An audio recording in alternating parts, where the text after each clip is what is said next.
C'est pas pain de mie, c'est pandémie. C'est une putain de pandémie. On va tous mourir.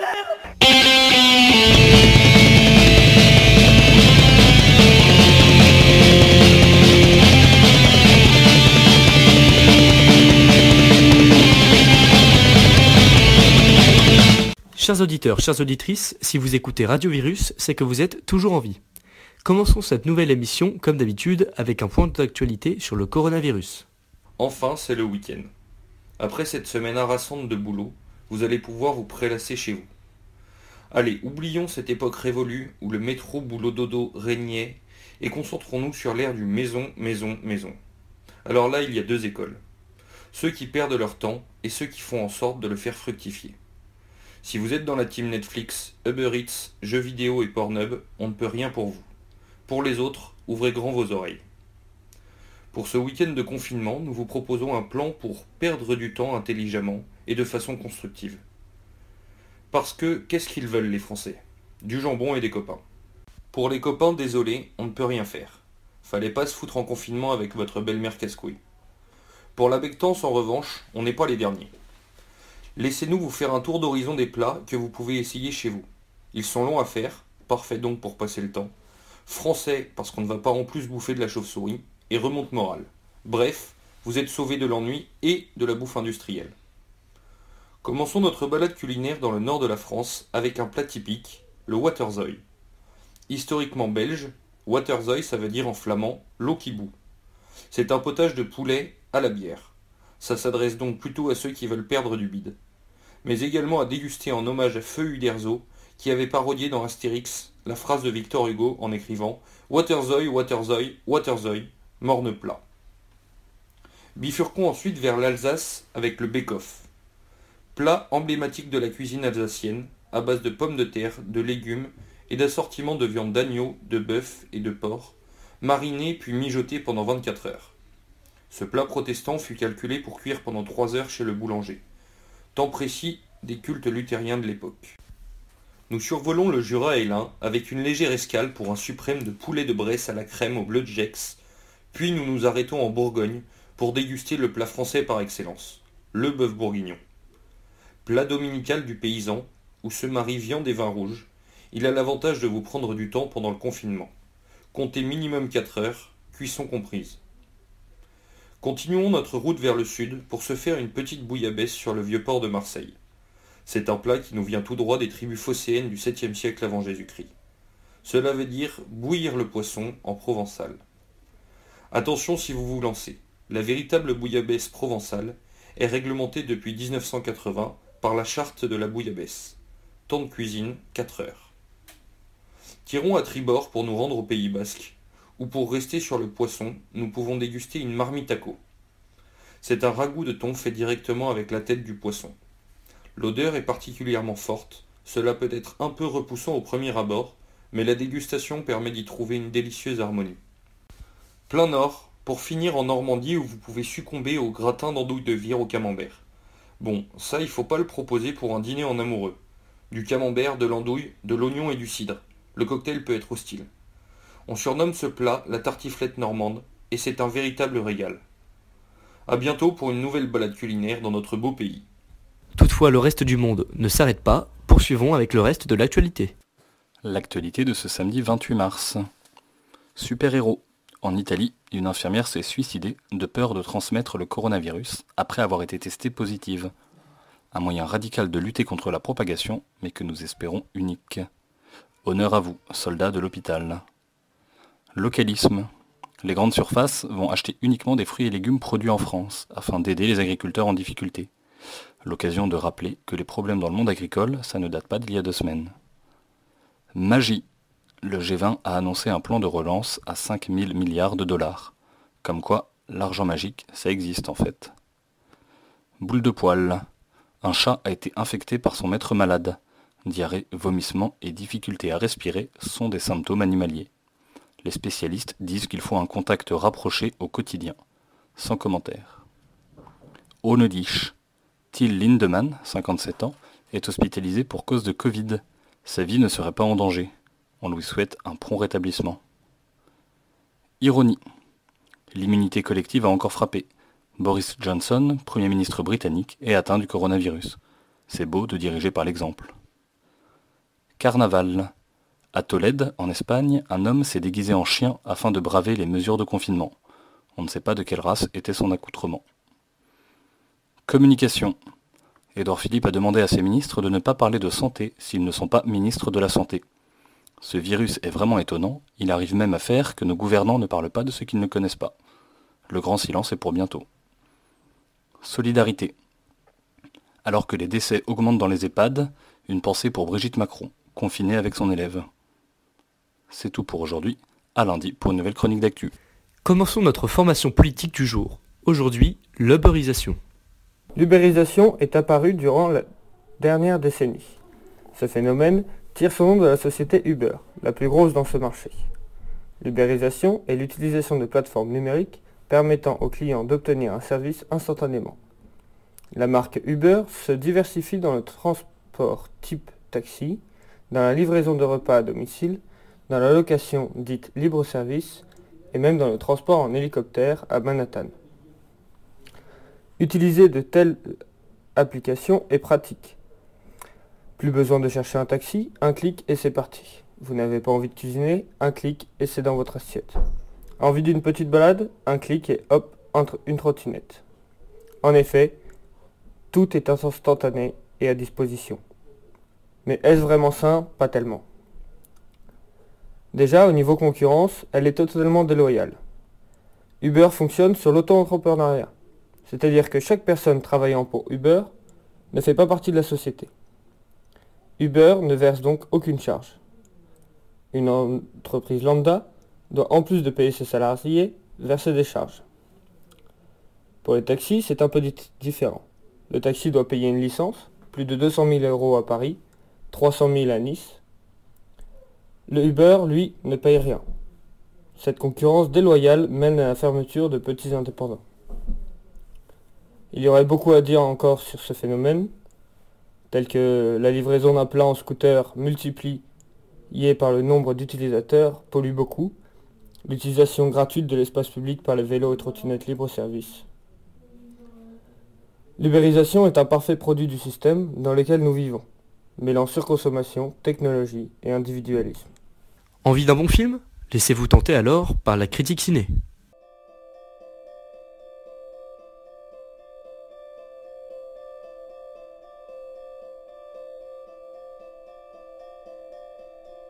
Été 1891.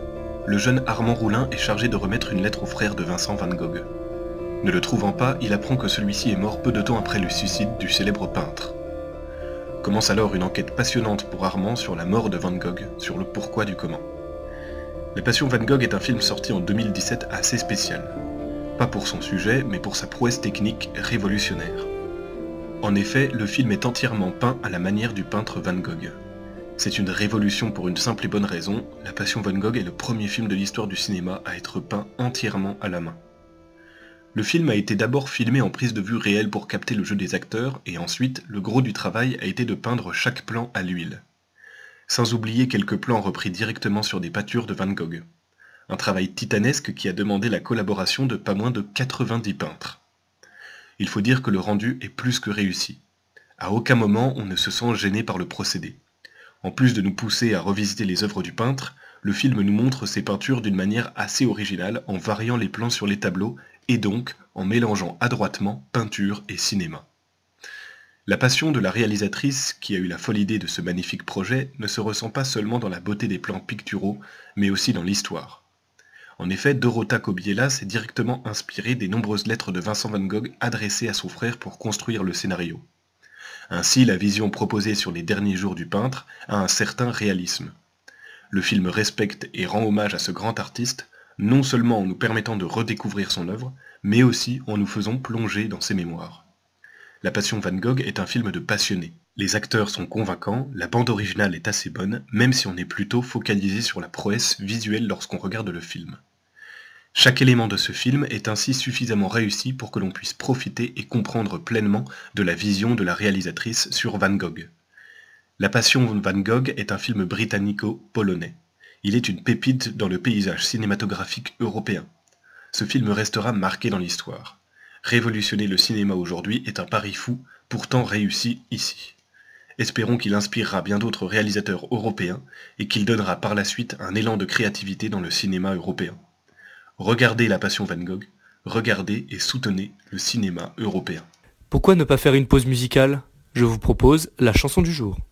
Elle ne dépasse pas le mètre 60, mais sa micro-frange platine et sa voix de poupée punk étiolée par l'hélium fascinent. Lui en impose avec ses grimaces de redneck livide et tatoué. Henri Dutoit et Watkin Tudor Jones, alias Yolandi et Ninja, sont les deux chanteurs emblématiques de The Antwoord. Ensemble dans la vraie vie, ils sont parents d'une petite fille, difficile à imaginer quand on voit les personnages qu'ils incarnent.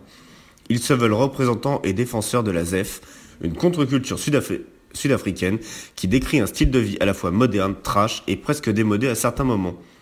Ils célèbrent la culture prolétaire blanche dans laquelle ils ont baigné gamins pendant l'apartheid, en saupoudrant son kitsch d'un joyeux cynisme. Short, Dark Side of the Moon pour lui, leggings dorés pour elle, l'autodérision est poussée jusqu'aux fringues. Hyper sophistiqués, leurs clips mettent en scène les banlieues populaires blanches de l'Afrique du Sud où le ZEF est né. Vulgarité plouf, graffiti, bijoux en toc, tout se fait prétexte à satire. Loin d'être ménagés, les codes traditionnels du rap font l'objet de parodies désopilantes. Yolandi campe la booty girl, Ninja le gangsta boy.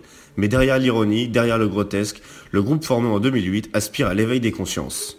Écoutons maintenant leur morceau Pitbull Terrier. Formation politique avec le deuxième point politique. Aujourd'hui, le localisme. Ça y est, c'est la levée des troupes au son du tambour. Nous nous devons tous de nous rejoindre sous le drapeau pour défendre la Sainte Mère Patrie. Face à nous, qui ? Le coronavirus ? Pas tant. Le gouvernement a appelé tous les jeunes sans occupation, les serveurs, les cuisiniers, le personnel de la restauration et de l'événementiel, à aller aider au champ. Oui, au champ. Pas de bataille, mais de culture. Les agriculteurs annoncent avoir besoin de 200 000 personnes pour les aider à assurer leur production et ainsi continuer de nourrir la France. On peut tout de même s'étonner de cette annonce. D'une part, la majorité des marchés étant fermés, où ces petits artisans vont-ils pouvoir vendre leurs produits ? D'autre part, comment font-ils habituellement ? Les frontières, actuellement fermées, tous les pays en confinement, les exportations et importations de produits agricoles sont en point mort. Les centrales d'achat des supermarchés et autres ont annoncé qu'ils se tourneraient alors vers la production française. Une production française ? Pas tant habituellement non plus. Il existe heureusement en France encore aujourd'hui de nombreux maraîchers, éleveurs et agriculteurs qui travaillent de leur mieux en utilisant des systèmes plus ou moins raisonnables.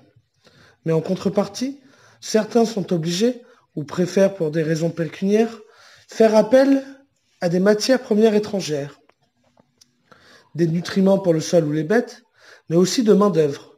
Chaque printemps, par exemple, des milliers d'Espagnols traversent la frontière pour venir ramasser les fruits du Roussillon. À ce sujet, on rappellera les innombrables coups de boutoir du gouvernement contre le travail saisonnier. Durcissement des conditions, baisse de l'assurance chômage, alourdissement des charges, etc., etc. Les ouvriers agricoles français sont eux aussi petit à petit remplacés. Pourtant, certains consommateurs, mais aussi producteurs, tirent leurs épingles du jeu. Il n'y a là ni magie, ni compétence particulière, mais juste une utilisation appropriée du localisme. Argument marketing de plus en plus usité, la consommation en circuit court a le vent en poupe. On peut à présent se rendre directement sur de nombreuses fermes qui vendent leur production, mais aussi passer commande via Internet pour des paniers gourmands ou des demi-bêtes entières. Vous avez aussi la solution de connaître un vrai et bon primeur, ou bien de vous inscrire dans une AMAP, une association pour le maintien de l'agriculture paysanne. Cela s'adresse tout particulièrement aux citadins. En dehors du goût, des couleurs et des odeurs, ce localisme est important pour une reconstitution de notre tissu social, mais aussi pour notre équilibre mental. Délaisser les supermarchés au profit du circuit court permet de soutenir financièrement au quotidien de nombreux indépendants, au mépris des grands groupes qui remplacent Jacqueline la caissière par des caisses automatiques. Nous pouvons à ce sujet rappeler et saluer les interventions d'Arnaud de Montebourg, qui avait été l'un des premiers à exhorter le fabriqué en France. Le localisme s'exprime aujourd'hui principalement par la consommation, mais constitue aussi un véritable ensemble de pensées. Vivre local, c'est aussi favoriser au quotidien le territoire sur lequel on vit, tant en termes politiques qu'associatifs. Club de foot, tradition locale, fête du village, recettes culinaires. Bref, ne soyez pas qu'un consommateur, mais aussi un acteur local. Pour l'instant culturel du jour, je vous propose encore une fois une balade en mer, avec aujourd'hui le Redoutable. Nous avons tous déjà entendu parler du Redoutable, le premier sous-marin nucléaire français, fleuron de la marine française que l'on peut aujourd'hui visiter. Je vais vous parler de son nom qui n'est pas tant anodin. Seul un bâtiment aussi puissant qu'un sous-marin nucléaire pouvait porter ce nom après son homonyme. Cet ancêtre est le Redoutable, vous en doutiez. Ce navire, né à Brest en 1791, est un 74 canons répartis sur 2 ponts d'artillerie. Ce navire de taille moyenne, moins impressionnant qu'un 3 ponts, allie manœuvrabilité, vitesse et puissance de feu. Une performance qui ne demande qu'un bon commandant et un bon équipage. Il doit son nom à la mutinerie contre l'escadre du vice-amiral Morard, 3 ans après sa mise à flot, une carrière qui débute plutôt bien. Mais c'est le 21 octobre 1805, à Trafalgar, que ce navire prouve mériter ce nom. Au début de la bataille, les flottes se mirent en position. Le Redoutable devait rester derrière le Bucentaure, vaisseau amiral de la flotte française. Les 2 vaisseaux censés précéder le vaisseau amiral avaient manœuvré trop rapidement, laissant le Bucentaure seul. Alors, le Victory, un 3 ponts, à 110 canons, vaisseau de l'amiral Nelson, entreprit d'attaquer le Bucentaure de flanc, lui donnant un grand avantage. Le commandant Lucas, celui du Redoutable, voyant la manœuvre, décida de couper le chemin du Victory. Et là commence l'histoire. Sachant la destruction quasi certaine de son navire dans cet abordage, Lucas avertit ses hommes qui répondirent « Vive l'empereur, vive l'amiral, vive le commandant ».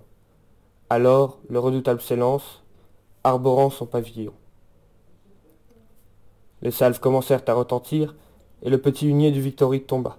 En moins de 10 minutes, ce vaisseau fut dématé de son mât d'artimon, de son petit mât de hune et de son grand mât de perroquet. Nelson menaça alors le Redoutable de l'aborder, ce qui ne fit qu'accroître l'enthousiasme de son équipage. Le Victory y fut alors obligé. Les canons du Redoutable eurent une telle puissance qu'ils firent taire ceux du HMS. Et dans un vif combat de mousqueterie, l'amiral Nelson fut tué. 200 grenades furent lancées par les moussaillons du Redoutable. Le Victory était hors d'état de combat, mais il restait lié au bâbord du Redoutable par les mâts et grappins. Le combat du Redoutable ne s'arrête pas là. Le Téméraire, autre 3 ponts anglais, vint à tribord, l'aborder. Lucas ordonne alors de déplacer les canons restants pour continuer l'attaque. Mais le feu du Téméraire morcelle le bateau. Un autre navire, à 2 batteries, vint à la poupe du Redoutable. Ce fut un carnage. Sur les 645 hommes de l'équipage, il n'en restait que 121 en état de combattre. Le Téméraire les somma alors de se rendre, mais l'équipage répondit « Vive l'empereur, nous ne sommes pas encore pris ». Le combat continua. Lucas attenda que le bateau coule pour se rendre. Le pavillon du Redoutable tomba. Les tirs s'arrêtèrent quand le Téméraire eut feu à son bord. Lucas fit comprendre aux Anglais qu'il leur fallait venir récupérer les blessés et pomper l'eau du bateau, ou sinon il mettrait feu à son bateau, entraînant le Victory et le Téméraire. L'équipage du Téméraire s'exécuta et prit possession du Redoutable qui coula le lendemain. À la fin du combat, il resta 169 hommes, dont 134 blessés renvoyés en France et 34 hommes gardés comme prisonniers. Trafalgar fut une défaite pour l'Empire, mais le Redoutable tua l'amiral Nelson et mit 2 bateaux à 3 ponts hors d'état de combat, et non pas les moindres, le Victory et le Téméraire. Pour sortir du confinement, aujourd'hui, je vous propose encore une fois un château. Aujourd'hui, Cheverny. À cause du confinement, on se retrouve souvent à se terrer dans son appartement parisien. Et je ne sais pas pour vous, mais moi il me faut de l'espace, de la grandeur.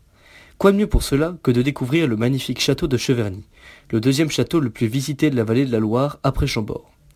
Toutefois, même si ce nom vous est peut-être inconnu, vous l'avez sans doute déjà vu dans une célèbre bande dessinée. Vous l'avez toujours pas ? Alors je vous donne un petit indice.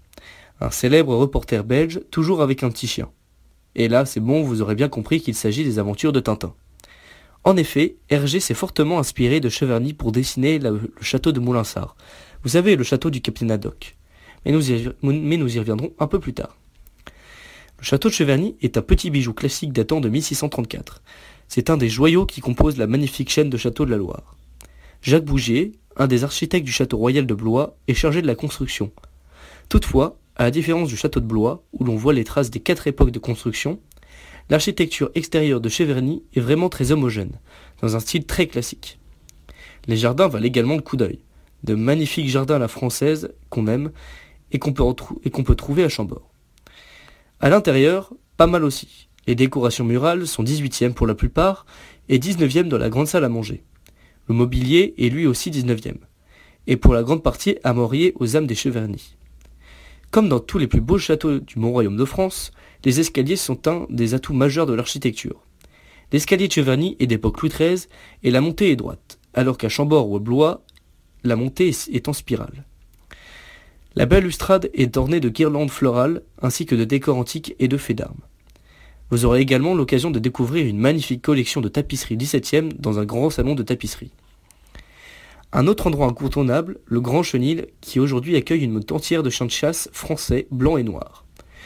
Les terres de Cheverny étant un grand territoire de chasse. Ça sera l'occasion pour vous de découvrir un fabuleux spectacle lorsque les chiens partent en chasse. Passons maintenant à la dernière étape de notre visite, le musée de Tintin, établi dans une dépendance jouxtant le Chenil.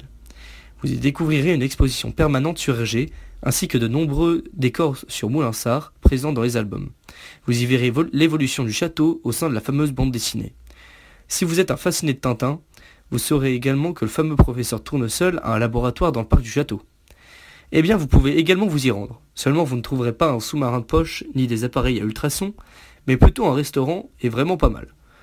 Donc, écoutez la voix de la raison, et si le confinement finit un jour, foncez directement à Cheverny.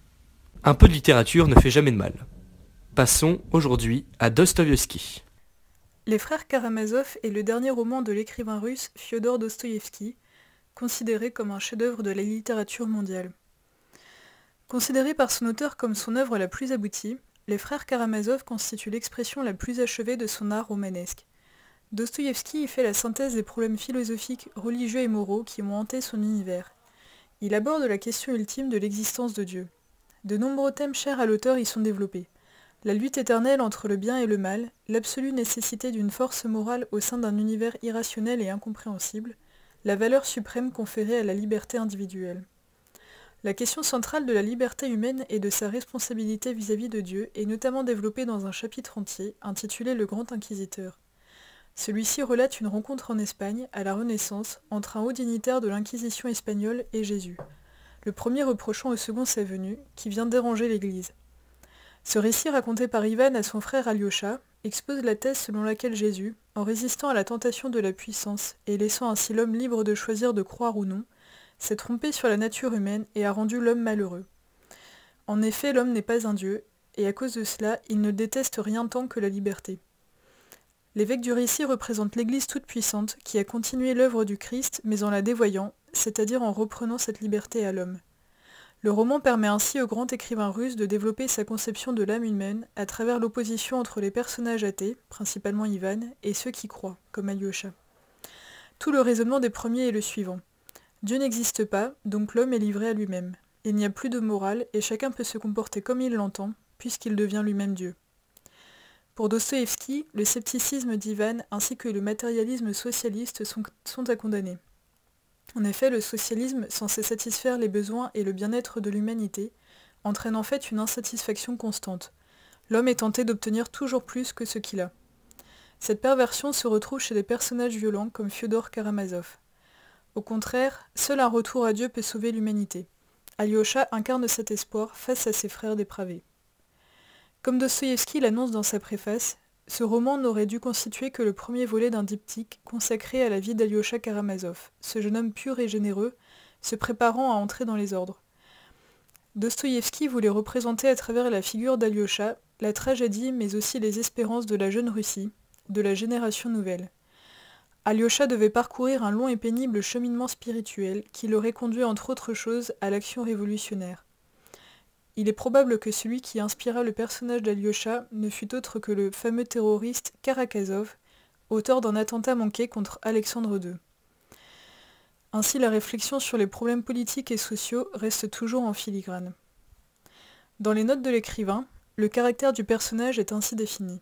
Alyosha est à l'opposé d'un adolescent.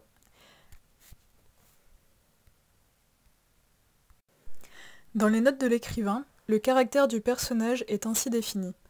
Alyosha est à l'opposé d'un adolescent avide de désordre. C'est pourquoi, malgré le fait qu'il appartient à la nouvelle génération, luttant pour trouver la vérité, il s'en distingue par son absence de fanatisme, en y substituant l'amour. Ainsi, à la différence de la jeunesse avide de révolution, décidée à aller jusqu'à une mort précoce, l'idéal d'Alyosha est de servir les autres. Alyosha a choisi une voie tout à fait contraire aux autres, mais avec une soif aussi grande d'y arriver vite. Est-il mystique? Jamais. Fanatique? Pas du tout, écrit Dostoïevski. Alyosha est un militant. Alyosha est quelqu'un auquel les autres font confiance et qui les aide. Dostoïevski parle ainsi d'Alyosha. On peut être perdu par la confusion, mais le cœur d'Alyosha ne peut supporter l'incertitude parce que sa conception de l'amour a toujours été active. L'amour passif, il ne connaît pas, aimer cela signifie immédiatement aider et participer. C'est l'heure de l'éphéméride. Éphéméride du 28 mars. Au même moment, en 1910, le premier vol autonome d'un hydravion est constaté par un huissier. L'engin surnommé le Canard est le fruit du travail de l'ingénieur français Henri Fabre. Malheureusement, on ne peut pas trop vous en dire plus, car l'engin ne parcourut que 800 mètres. On s'attardera pas trop non plus sur le fait que dans le calendrier républicain, le 28 mars, qui est donc le 8e jour de Germinal, est appelé le jour de la jonquille. Il faut savoir que le mot jonquille est un nom vernaculaire qui désigne plusieurs plantes, généralement du genre Narcissus, et que Narcissus vient du nom Narcisse, qui a donné narcissisme, qui n'est pas forcément une jolie qualité. Voilà, au moins c'est dit. Aujourd'hui, on va plutôt vous parler d'une première. Une première qui date de 845. C'est donc un 28 mars que pour la première fois, des Vikings assiégèrent la ville de Paris. Ayant commencé à remonter la Seine en 841, où ils en profitèrent pour piller la ville de Rouen, les Danois arrivèrent aux alentours de Paris, forts d'une flotte de 120 navires et 6000 hommes. Les Danois, commandés par le semi-légendaire Ragnar Lodbrok, dit Ragnar au Brévelu, affrontèrent le simulacre d'armée commandé par Charles II, qui vraisemblablement était moins chanceux que le fut le bon Ragnar, car il était surnommé le Chauve. La défaite franque qui eut lieu aux portes de la riche abbaye de Saint-Denis ne fit que confirmer les craintes des habitants de la future capitale. En effet, les habitants étaient à peine protégés par un mur romain jamais restauré.